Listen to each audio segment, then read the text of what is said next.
those of the staff and management of KWAM.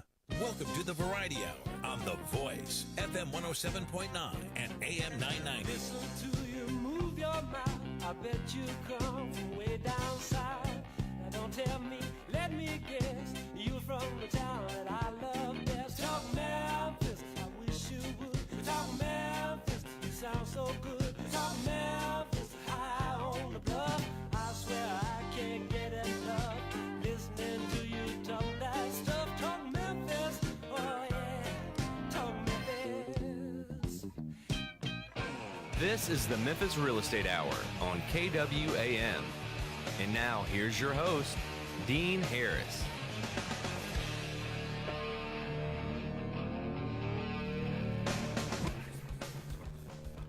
All right, good morning, everybody. Welcome to the Memphis Real Estate Hour. Appreciate you guys tuning in this morning. I am Dean Harris. I'm with CrestCore Realty over on Summer Avenue. Appreciate you guys tuning in at AM 990 Memphis, 107.9 The Voice, or online at www.kwam990.com. We're also on Facebook Live, guys, so if you, I mention this every show, but if you go to our show's Facebook page, the Memphis Real Estate Hour, we are live on there now, and then also post the show to the page right after so you can re-listen at your own pace. There's 50 or so of the past shows that we've done on there with the titles and everything on there, so you can go back and listen at your pleasure. The Memphis Real Estate Hour, guys, concentrates on investing in Memphis real estate, and we will focus on all the related topics.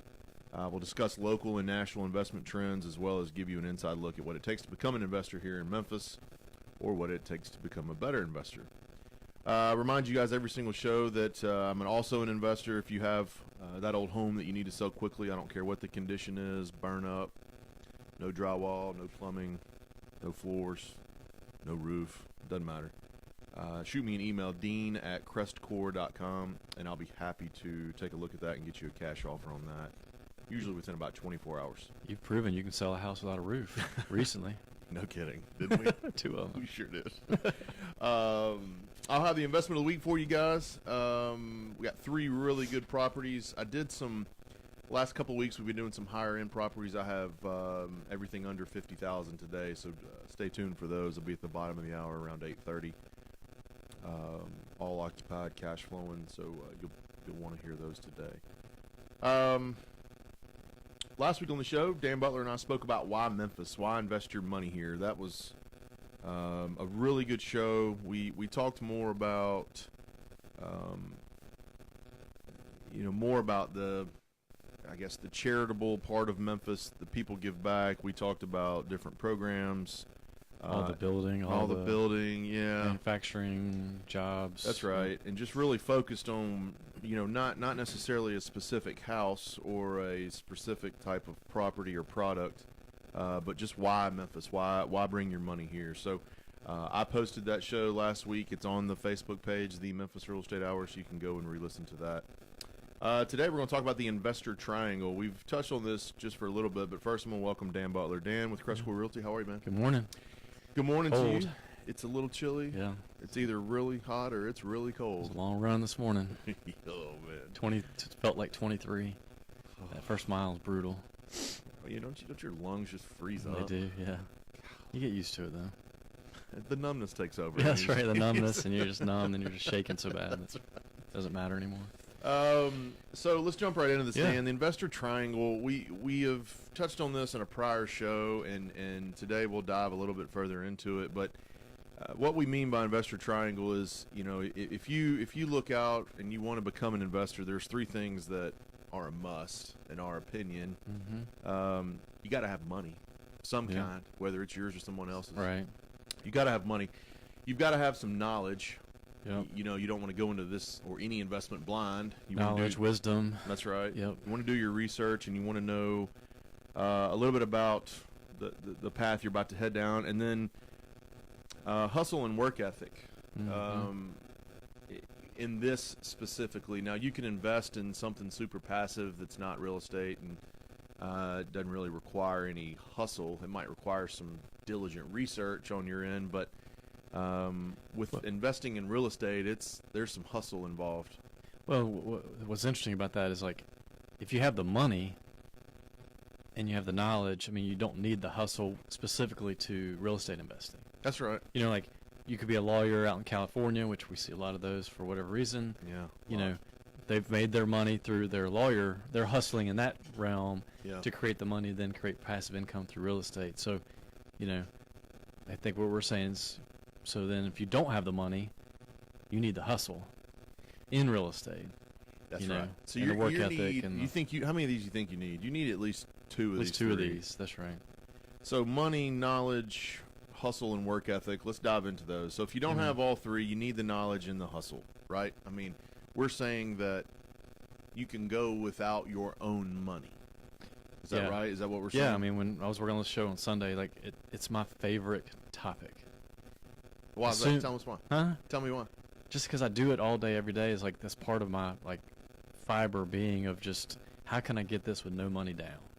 Mm-hmm. You know, I've got the knowledge, you know, experience, still learning, obviously. Everyone but, is. You know, so don't take that for just meaning. I've been doing this for 17 years now. So I've been building on this knowledge, reading books. I mean, we read a book, you know, a couple over Thanksgiving break, and, you know, got the hustle, got the drive. Yep. And so how do I figure out how to get deals without having my own money put into the deal? And so that's why, and that's a fun part of it. You know, even to this day, that's probably my most fun. And, you know, as we're going through this, I mean, I have so many examples that we can talk through of how that can play out for you. All right, so let's get into that. Yeah, we're going to give you several ways today to get started with investing. None of us can teach you how to work hard. We just can't. You either got that or you don't. Now what, you know, let me back up a little bit. I guess you can get yourselves around other people. Mm-hmm. I've said this on the show before. My dad used to tell me, man, you are who you hang with. Yeah. So if you surround yourself with people that are hustling all day, your first tendency, in my opinion, would be to adapt to them. Mm-hmm. So I guess if you don't have that hustle and work ethic, maybe surround yourself with some people that do. But yeah, and part of that's mindset too. You know, like I was telling my son yesterday, you know, if you say you hate something, and I try to tell him not to use the word hate, but you know, you're going to hate it. But if you go into it saying, I'm going to figure this out, how to make it work, you know, you're going to create the hustle by just having that positive. Does that make sense? Yeah. Like, you're going to say, man, I'm going to figure out how to do this deal versus I don't have any money. It's hard. I don't. It's hard. I don't understand. I can't get it done. You know, I guess somebody else is going to get that deal because I don't have the money. I go through that a little bit with my team too at CrestCore, in teaching them, and it's, you know, you come up with some negatives first, and I'm the opposite of that. Like, I look at like all the possibilities first. And then overcome the obstacles later. Right. And it's a different mindset, you know. Randall has the obstacles first. He wants to tackle those things and get over those things first. Me, I'm looking at all the bright side and the upside of the possibilities of what it could be. So it's just really a mindset and getting your mind, you know, acclimated and right. Yeah, and you need both of those. I mean, you know, I tend to say, all right, let's go over to that mountain. Yeah. And everybody's like, well, did you realize we got like acres of trees we got to plow through and create a road? And I know I can get over there because you don't care what it takes. I don't care what I don't either. That's right. That's what I mean. And that can be frustrating to people, but that's just part of, you know, our DNA, I guess. That's right. That's just, but it takes both, I guess, the point. It does. But let's talk about this. Yeah. Let's talk about the finance part. So the hustle and work ethic can be there. You can learn that. You can be taught that. Get the knowledge. We've done a lot of shows on knowledge, whether you're MIG, your local RIA. What's MIG? Memphis Investor Group meets, you know, the first Thursday. It's first Thursday of every month. They meet every Friday at the butcher shop. You know, grab you a mentor. You know, all that books, real estate, Rich Dad Poor Dad. I mean, I think you just bought a bunch of Cash Flow Quadrant. Is that what you bought? Bought about 30 of them to give 30 to give to clients. Mm-hmm. So, you know, those kind of books will help your mindsets and your knowledge and your, you know, and then listen to our shows. You know, I think that's been the whole purpose of the show is not to sell anything. It's more of just, you know, lay it all out there. What mistakes have we made? What have we learned? And so that we can help others succeed in real estate. That's what we based the show on. I mean, we haven't come on. We give an investment of the week, but that's literally about all that we self promote. We've done a show or two in there about, you know, management and that sort of thing. But yes, this is basically a knowledge-based thing. So let's dive in. So we talked about your hustle and work ethic. You Yep. can go get that. The knowledge, you can go find that out there. Yep. And educate yourself. The biggest part of this investor triangle, though, is the dollars, the money. Yep. A lot of people think their first impression is, hey, I don't have X amount of dollars to dive into this, whether it's 1,000, 5, 10, or 100. You know, they think, I don't have it. I can't do it. We're here today to show you some ways that you certainly can. So let's talk about this one. No money down investing techniques. This is your favorite, so I'm going to let you start off with it. But owner finance deals. Talk about owner finance deals and why they're important, how you best utilize them, and give us as many details as you can. So, you know, I think it's probably after I get to know somebody and get to know the situation, it's one of my top things I ask. So one of the things I'm saying is always ask, will you owner finance this? Mm-hmm. All part of it, some of it, short term, long term. What would you be willing to do? You know, and back that up a little bit. What's that the seller's goal? What are they trying to do? Are they trying to get cash flow? They're trying to just be done with real estate because they're 75 years old. I had talked to a lady yesterday. That was the reason for that guy selling. What is the reasoning behind why they're trying to get out? That could answer the question in a lot of cases, right? That's right. And then that'll lead you to your next question. Well, what about this? So, always ask, but then all they can say is no. Mm-hmm. You know, I think that's where people get intimidated. Like, all they can say is no. Like, why don't I ask? That's going to offend them, or they would never do that. Like, use an absolute never. Yeah. You know, I've got a specific deal that we can talk through in just a minute that they said they would not finance any of it, and here we are 6 months later, and they're going to finance 100% of it. You know, like, so, but that's a journey, and that's the hustle part, right? Yeah. That came into that. Like, I didn't give up. Got to know the family, got to know the situation, but. Is there a pain point? Do they want cash flow? Or they want to not pay taxes? Father-in-law potentially wants to sell his houses, but he's got some good gains. Yeah. And so He's worried about that, paying that tax on the back end. And so how do we help him on that? Is there a way that we can structure something? So he asked me over Thanksgiving, and I offered him the 1031 exchange route. Yep.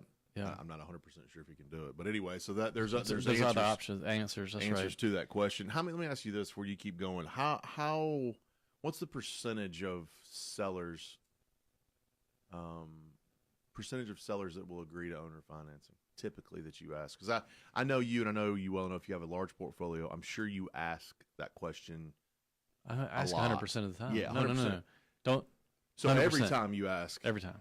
Mm-hmm. 100%. All right. So what's the percentage of people that agree to it? Is it half? I'd say half agree to some sort of financing. Some portion. So if it's a big project or property, the onesie twosies is tough. Yeah, because they need it. They either just want to get out. There's not enough skin for them. Yeah. But somebody that has 3, 4, 5 plus, that's where it starts to get a little bit more interesting. As far as they are more flexible. So. Doug and I were running this morning. I was telling about the show, and we've done 3 deals this year, so it's been a slow year, quote, slow year for us. Yeah. But every one of those had a owner finance component. Mm-hmm. I think bought an office building, owner financed 50% of it. The bank had a foreclosure, and they financed 100% of it plus the rehab. So there's because we were helping them, right? And so your term, this goes price back to terms. I wrote that here. It's like, is your price my terms, or your terms my price? You could write a book just on that. I think so. Just on that, that would be the title of the book. Yes, price terms. Yeah. Yeah. It's my favorite. I learned that from a mentor a long time ago. It's nothing new. There's no, it's not some secret sauce. No. But if you think in those terms, it opens up a whole world for you that you never thought was possible. So, talking about the owner finance, another example, we'll probably close in January, but an 8-house package, the guy, his finance to us before, this is his last set. He wanted a certain dollar amount. Mm-hmm. It was a little bit high for us, based on the areas and, the rents and that kind of stuff. Yep. So, I met him 3 times, probably talked to him 10 times, on the phone. This is over 6 months. plus. So this isn't just like it just happened overnight. People think this stuff does happen overnight. Yeah, like get rich quicks type stuff. I mean, so all that to say, we gave him to his price, but we came to our terms of 5-year, 15-year amortization, 5-year balloon at 3.5% interest. And at 3.5% interest, you can imagine at this market, you know, that's like buying, like say it's $300,000 deal at 3.5%. That's like probably a $260,000. I'm just guessing $260,000 deal at 6%. Kind of where the market's going. Oh yeah. You know, probably by the time January, it's going to be closer to 6% on a commercial note. Now, not the Fannie Mae 30-year notes. Yeah. But commercial notes are going to be hitting 6% next year. So you see what I'm saying? Like, so we're willing to pay a little bit more for that discount in the interest rate to make it all work.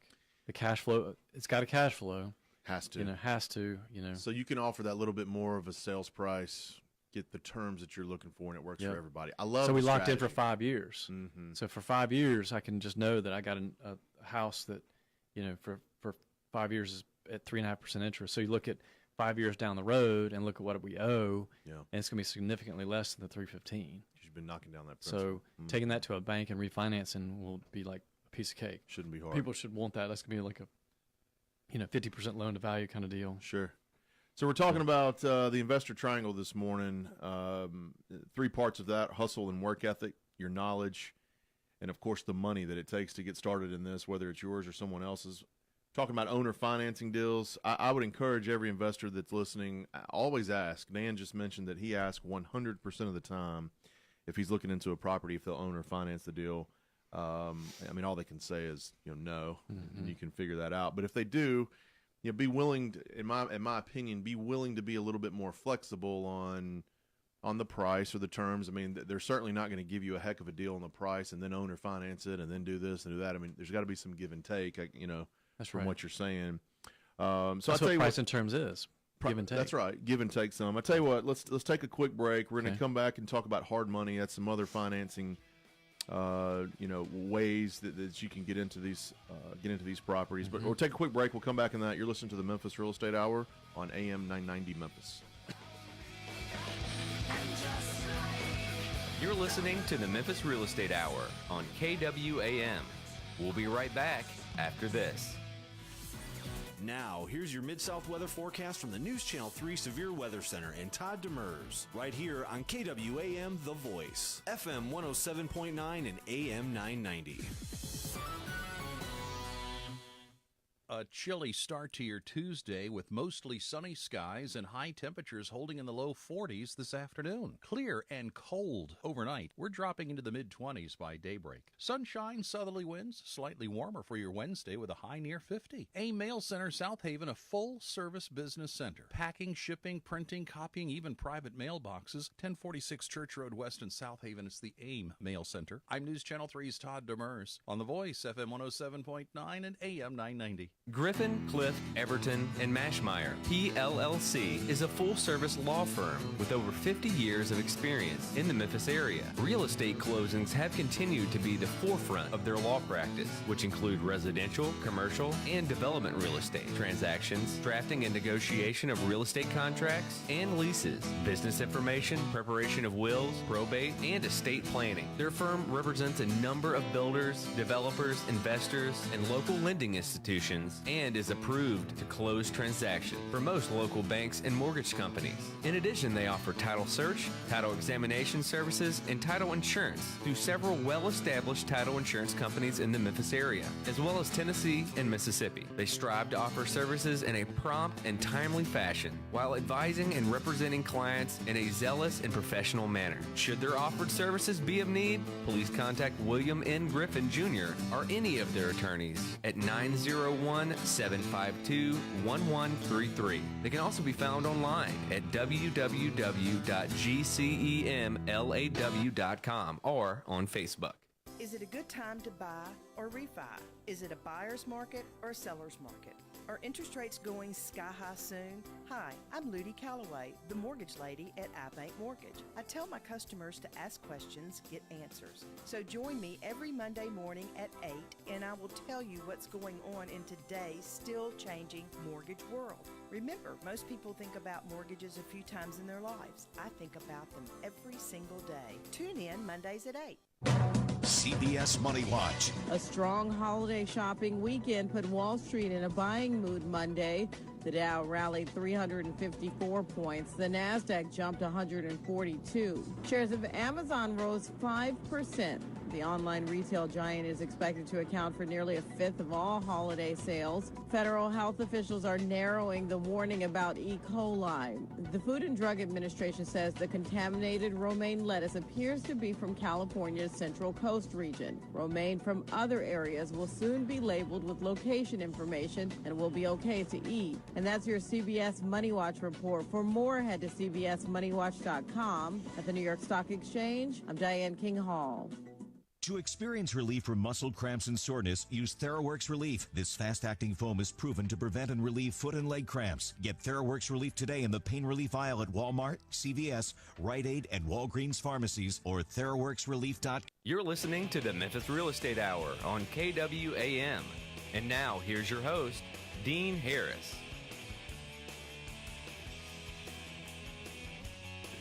All right, welcome back.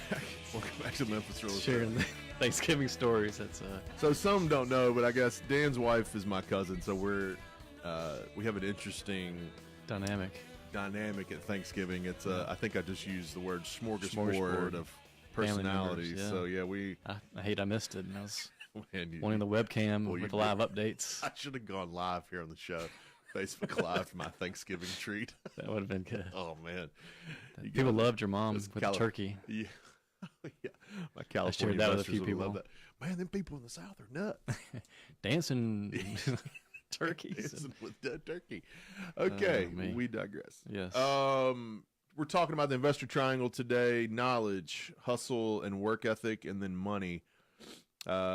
We can't necessarily give you the hustle and work ethic. You can learn that. You can be taught that. But we can't necessarily give that to you. You're going to have to dig down deep and find it. Knowledge we can give to you. You can listen to this show. You can go to biggerpockets.com. You can.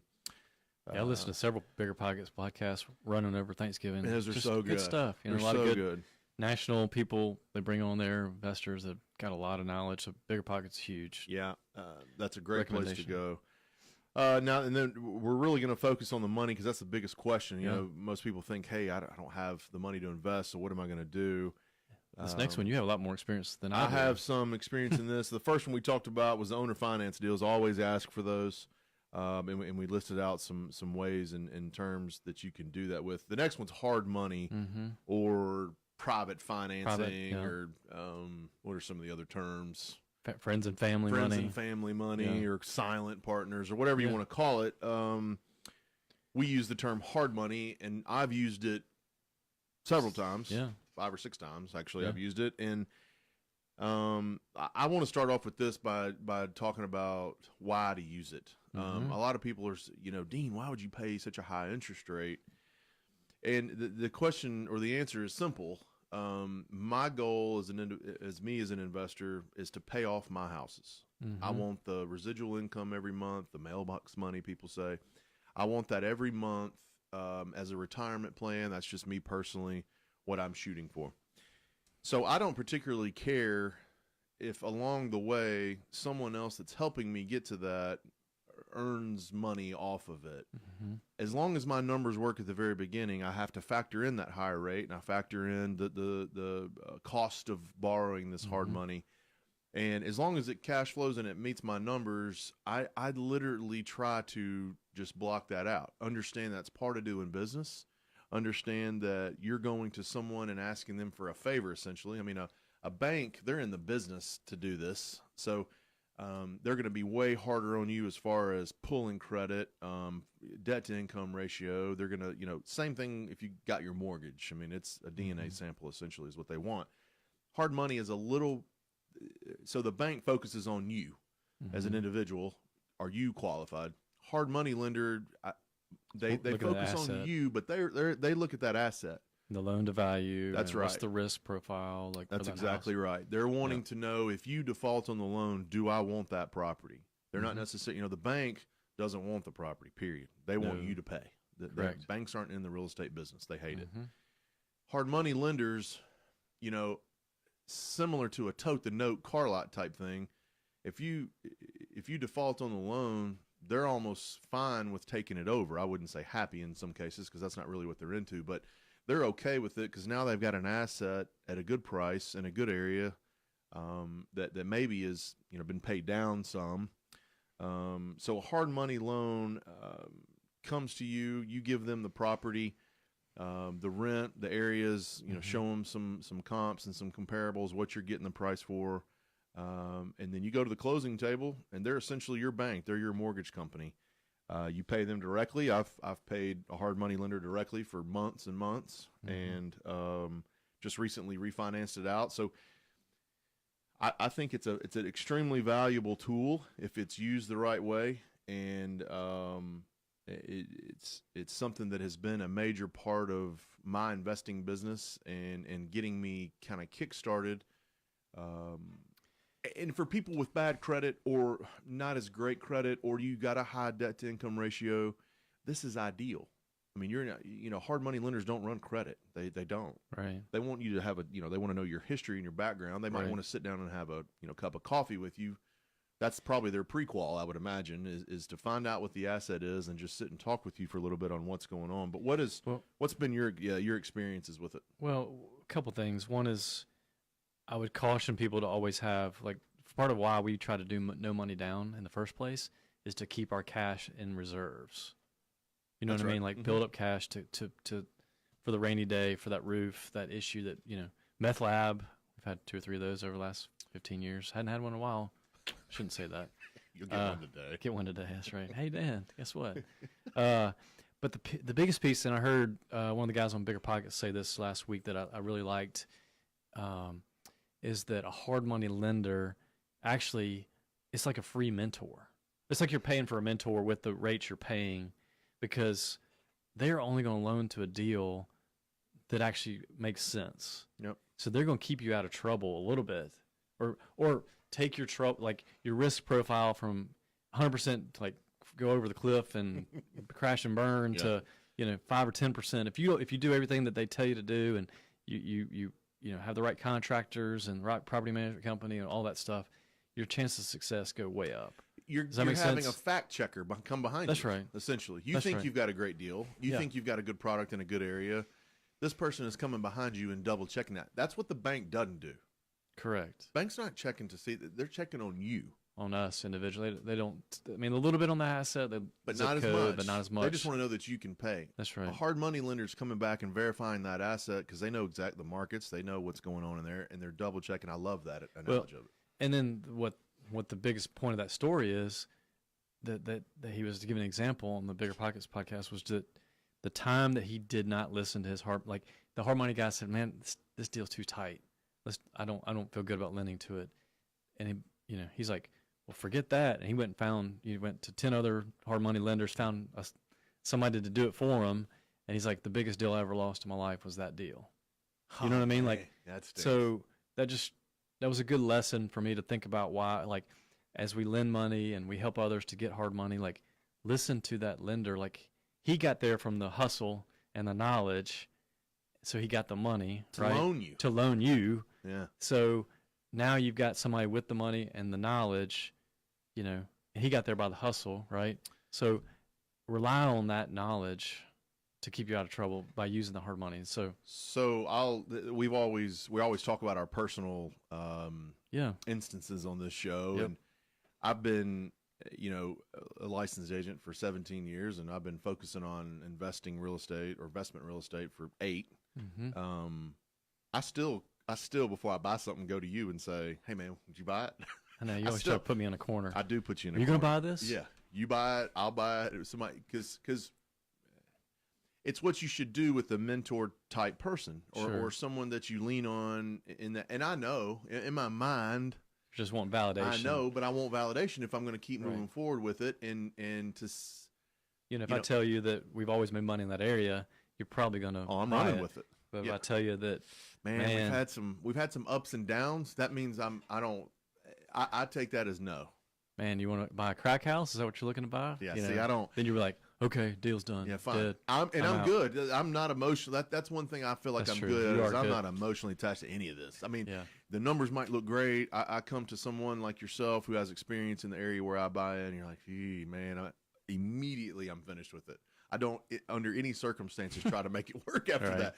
Why? Because what we're talking about with similar to a hard Yeah. money lender, you've got that experience and knowledge. So, even though I feel like I know it, everybody needs some validation. Do you have any numbers like what the say like the one of the ones you've done? You bought a house, and the interest was what 10%? Okay, so I've bought Like Queensberry. So Queensberry, we bought, it was 9% interest rate initially. I bought with hard money. Mm-hmm. I added 3 more to that, group. Mm-hmm. And then I just contract at the same type of rate. 9. So it cash flowed with the 9%. It cash flowed with it. I got Barely the broke property cheap even. enough. Yeah, right at it. So got into it. I wasn't. Now that's the thing. For me, I had a short 5-year term on it. I wasn't looking to cash flow it at all. Again, I'm trying to pay these things off. Sure. Other people have different strategies, but Yep. I had a shorter term. I'm trying to pay it off.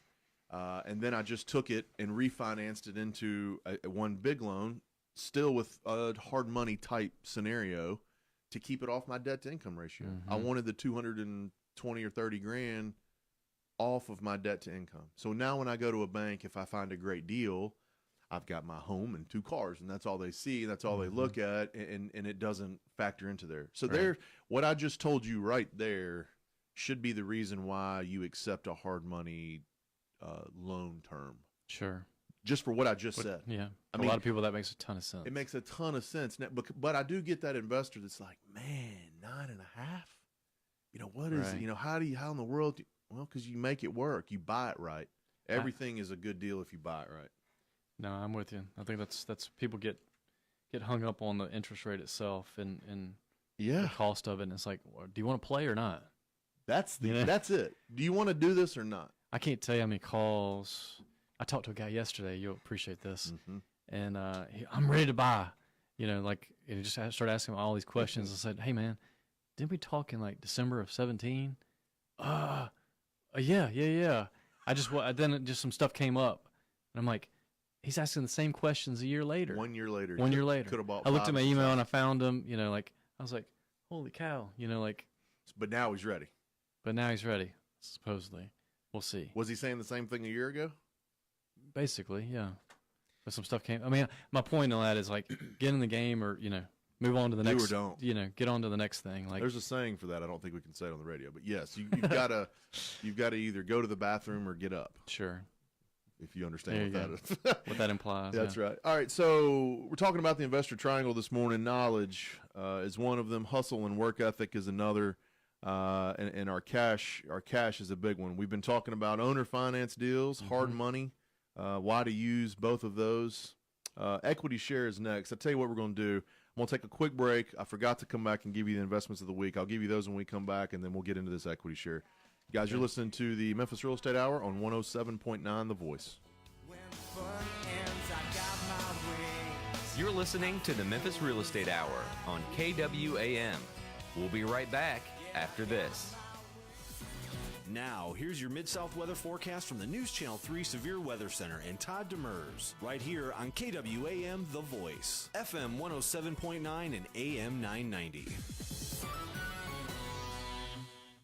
A chilly start to your Tuesday with mostly sunny skies and high temperatures holding in the low 40s this afternoon. Clear and cold overnight. We're dropping into the mid-20s by daybreak. Sunshine, southerly winds, slightly warmer for your Wednesday with a high near 50. AIM Mail Center, South Haven, a full-service business center. Packing, shipping, printing, copying, even private mailboxes. 1046 Church Road West in South Haven. It's the AIM Mail Center. I'm News Channel 3's Todd Demers on The Voice, FM 107.9 and AM 990. Griffin, Clift, Everton, and Mashmeyer, PLLC, is a full-service law firm with over 50 years of experience in the Memphis area. Real estate closings have continued to be the forefront of their law practice, which include residential, commercial, and development real estate transactions, drafting and negotiation of real estate contracts and leases, business information, preparation of wills, probate, and estate planning. Their firm represents a number of builders, developers, investors, and local lending institutions, and is approved to close transactions for most local banks and mortgage companies. In addition, they offer title search, title examination services, and title insurance through several well-established title insurance companies in the Memphis area, as well as Tennessee and Mississippi. They strive to offer services in a prompt and timely fashion while advising and representing clients in a zealous and professional manner. Should their offered services be of need, please contact William N. Griffin Jr. or any of their attorneys at 901-752-1133. They can also be found online at www.gcemlaw.com or on Facebook. Is it a good time to buy or refi? Is it a buyer's market or a seller's market?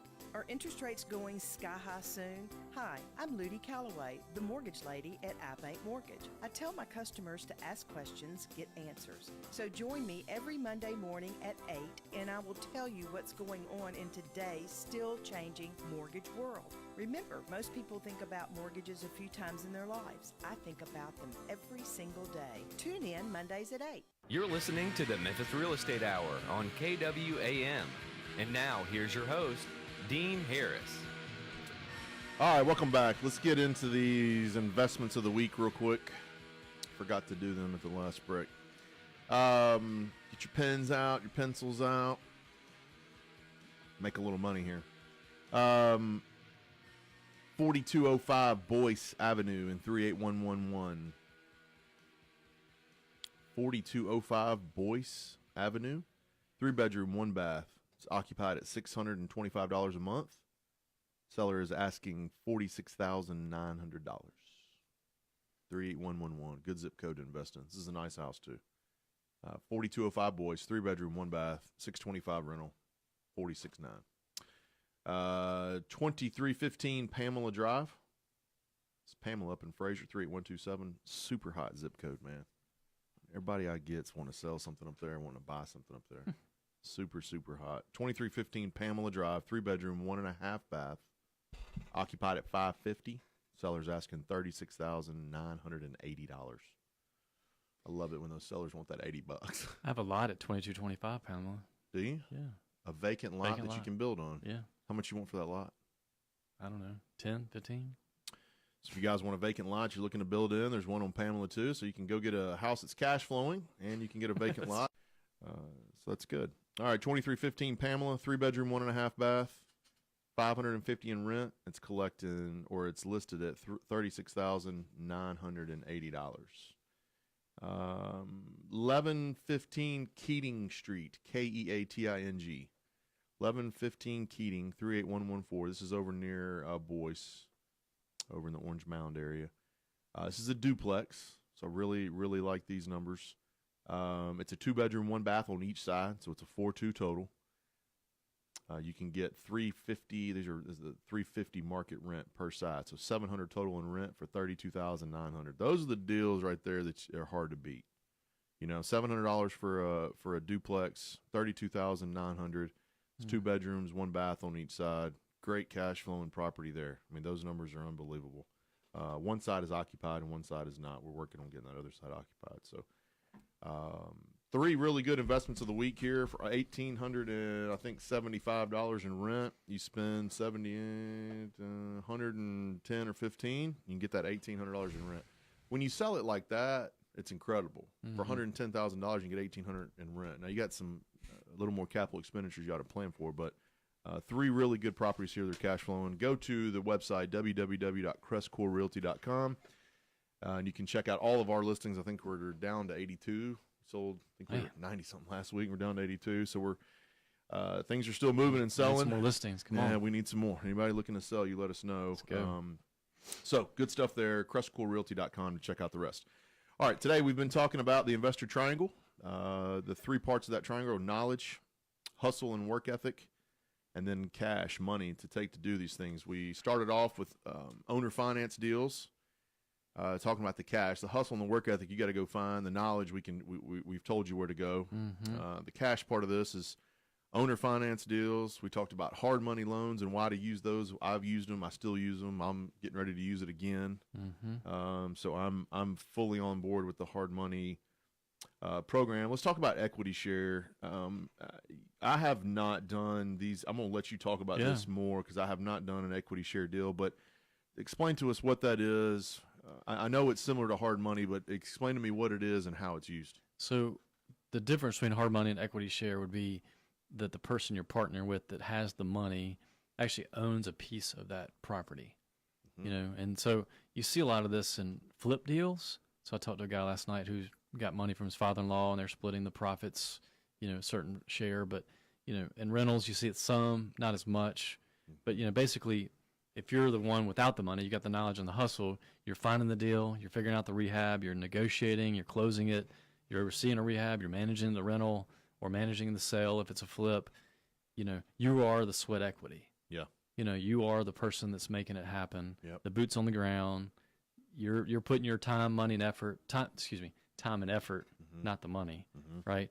And so your other one is, your partner, the equity share partner, is providing the funds. He's providing the wisdom about the deal. He's providing you accountability. He's providing you the opportunity to scale faster. I really like that tool. Or that it gives you can move a lot quicker. Yes, that's the only way I think partners are good, is if you can move quicker. Yeah, that's that proverb. Yeah. You want to go fast, go alone. If you want to go farther, go together. You know, I'm kind of jumbling that up a little bit, but you get the point. Like that's how Douglas and I became partners. We just knew we'd go farther, faster together than separate. There's got to be two different things you bring in. That's right. It makes no sense to partner with somebody that has the same thing. That's right. That's right. So but what I was going to tell you is like typically you see a deal split 40-60. That's what I was about to ask you. What are the terms of that? Yeah, 40-60 or 50-50. Just going to usually favor to the equity share person. I guess because without him, you can't do it anyway. Without him, he's the gold. He's the one with the gold makes the decisions is what they always say. Like so. But people have to struggle with that. You know what I mean? Like, and I just don't understand that sometimes. You hear people like, well, I'm not giving up, that much equity and I'm doing all the work. And I'm like, dude, okay. But you got no money. You got no money. What say do you have in this? It's I struggle with that argument a lot because I just like, man, get in the game. Again, back to get in the game. Let's go. Like, don't worry about your equity share on at least the first few. That way you keep moving. Especially on a flip. I could see where this could be used on a flip versus a rental. To me, it would be hard to split up rent every month, 40-60. But if you used it on a flip, I mean, you made you some quick cash. Yeah. Then you don't have to continue to use that person. That could get you going into the game. I mean, then you could go back to your hard money, right? I mean. Yeah, and I saw, the guy I talked to last week, the father-in-law was helping him. His father-in-law would pay him by the hour, a minimal amount, not $100 an hour, but say call it $20 an hour for all the work. But then when they split the deal at the end, the net profit, he got 60% of the net profit. I thought that was pretty fair. He was actually paying the guy for some of his time. To me, that sounds extremely fair. And then he gets 60%. The guy doing the sweat equity gets 40%. Yeah. Plus, he got paid for some of his time. I think that's a pretty sweet deal. So people, people that make that argument, why would I do that? It's like you're just not looking at the big picture. You're not valuing that partner. Guess what's going to happen a year later? You're going to be asking the same questions. Same questions. You probably hadn't done a deal yet. You're still talking about, I got to get in this game. I love real estate. It certainly gives you the experience. I mean, if nothing else, chalk it up to, hey, man, you got to get some under your belt. Yeah. Who, my biggest takeaway from this one was who has the most to lose in this? It's the person with the money, right? You come to me with a deal for $100,000 and I'm putting up $100,000 to the deal. Yeah. You're coming up with sweat equity. I'm doing all the work. Who's going to lose the 100 if it all just goes to, hay in a handbasket? You know what I mean? Well, that's the truth. I mean, people just don't think that way. It's like, man, the guy with the equity's got the hugest piece of the risk. You're pulling him in with liability issues. What if somebody, sues you? It's his house. He's the one they're going to chase the one with the money. Oh yeah. So people just don't think that way. So hopefully, with this show and this conversation, that'll help. I mean, I think that's. something to just consider. If that's what it takes, if you meet somebody and they say, well, I don't want to do hard money, I don't want to lend it to you, I'd just be piece of the game. I'll be a piece of the game, be a partner. I'd probably almost prefer that more, because now you're tied to somebody that's really got a vested interest. Yeah, there's a difference, especially on a flip type deal, is they are in it with you. I mean, the hard money guys, when I hear them talk, about like, well, forget that, I'm gonna foreclose on them tomorrow. That's the mentality. Like, I'll just take that house back. It's at 50% loan to value. Let me get that back, and I'll go sell it and make double my money. That's why hard money guys will do it. And they do it so easy. You just got to understand. To me, with everything that we're talking about today, is you have to fully understand what it is you're getting into, and what it is you're asking of somebody. Right. If you don't understand what you're asking of that person, and you don't like their answer, then it's hard to even deal with you on it. You've got to understand where they're coming from. You always do this. You always say this. Look at it from 30,000 feet. I mean, look down. Take yourself outside the box and look down on it and say, okay, let's look at his point of view and let's look at mine. If you don't understand it, then you need to understand it, or not get in the game, or not get in it. Yeah, so it's one or the other. All right, so equity share. That's a great way to partner up with somebody, to use their money, to have them in it with you. I imagine if they're in it with you like that, they're going to be way more interested in what you're doing and how fast you're moving. And if you don't like that, maybe you go the hard money route. Maybe you go the hard money route. And that might cost you more on the front end. But That's right. That's right. You got your autonomy. Yeah, you're freedom, calling the shots. You're calling the shots. Right. You're doing your thing. So which is why I use it. Not to say that I don't mind a partner, but I mean, it for me is. I can't imagine you don't like somebody not telling you. Yeah, I don't. Telling you what to do. 12 years old. From the time I was 10, I've never liked it. That's right. All right. This is my next one's my favorite. Out of behind. Yeah, I know it's your favorite. How many houses did you buy through this? Line of credit, HELOC. Yep.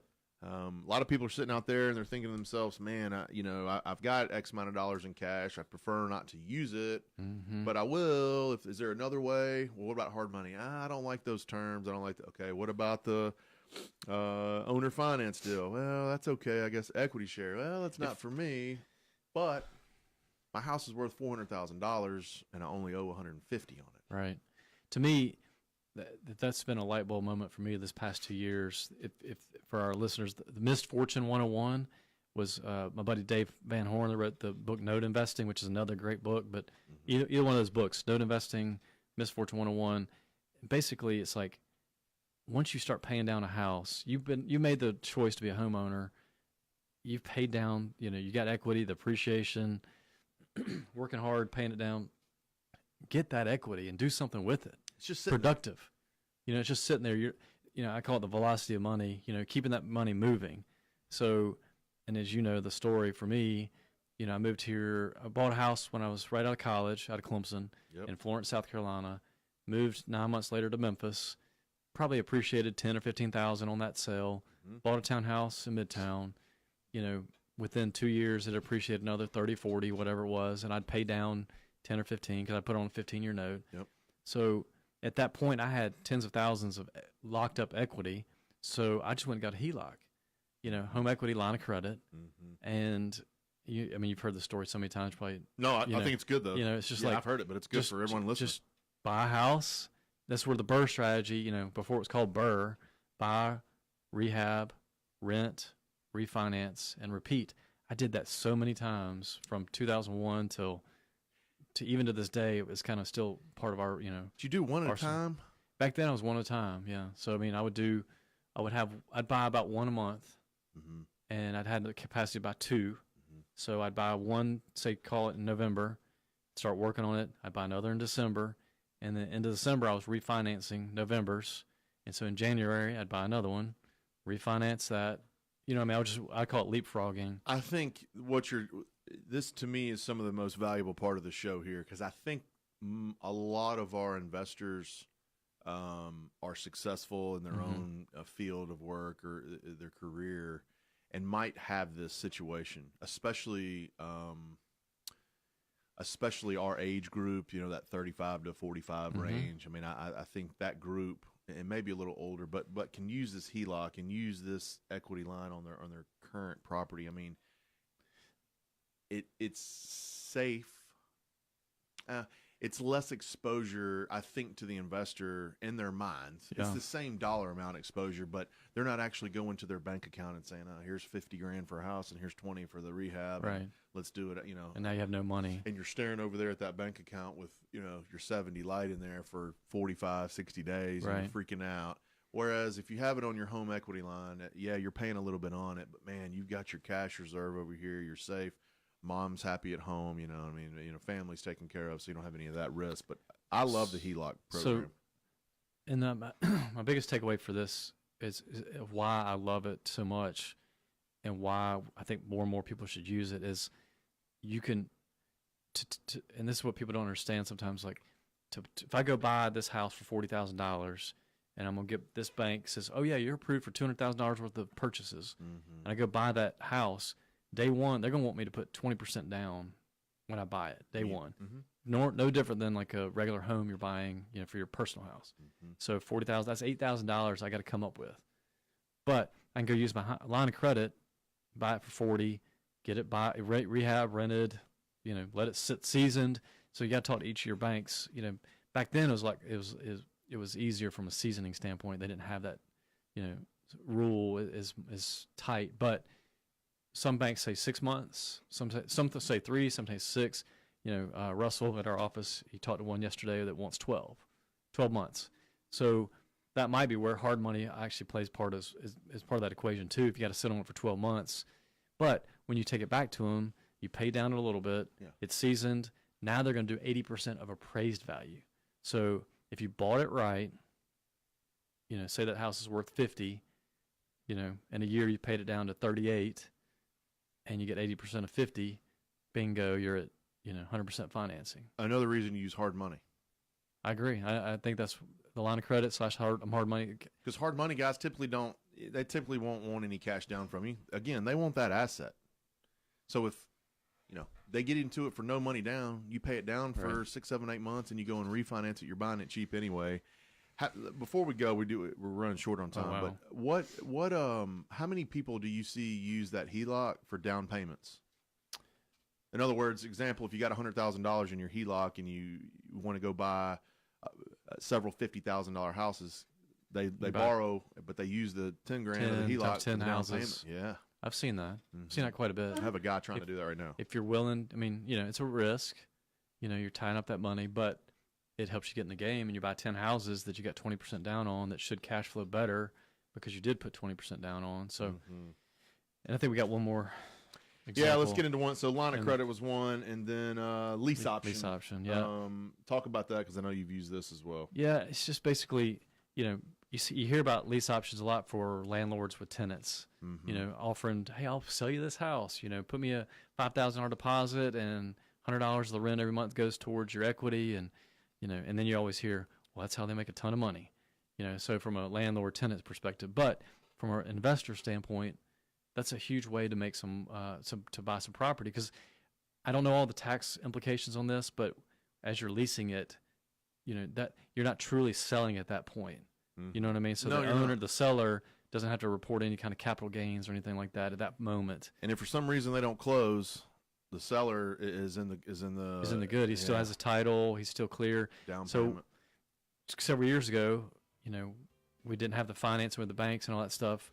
Bought 20 house package, lease option, and he did it for 2 to 3 years, and we paid it down quite a bit. And then the banks were more than willing. Refinance it, paid them back. Worked out well. It was a win-win. So hey, man, I appreciate you coming on today. Yeah, this is a topic that we could talk about for hours. Absolutely. So appreciate you guys listening today. I'm going to post the show on the Memphis Real Estate Hour Facebook page as soon as we're done here.